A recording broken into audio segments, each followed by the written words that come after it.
Kebersihan Kota Palembang. Saat ini Kota Palembang sangat membutuhkan tempat pembuangan sampah air. Palembang sekarang mempunyai 2 TPA, yaitu TPA 1 yang ada di Sukawinatan dan TPA 2 yang ada di Karyajaya.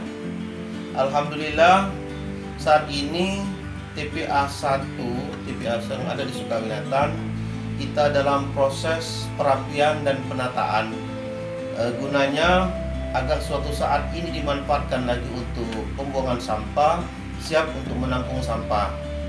Terhitung akhir Januari dan mendekati awal Februari, selama penataan di TPA Sukawinatan, pembuangan sampah kita dialihkan ke pembuangan TPA 2 di Karyajaya.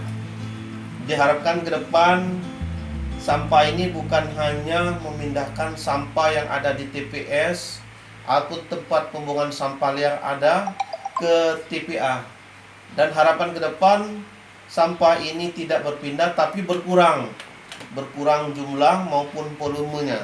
Kita harapkan mungkin ke depan kita mempunyai teknologi yang akan dapat mengolah sampah ini menjadi kita bebas sampah, dan sampah ini diharapkan dapat bermanfaat juga untuk kemajuan perkembangan ekonomi dan teknologi yang ada di Kota Palembang.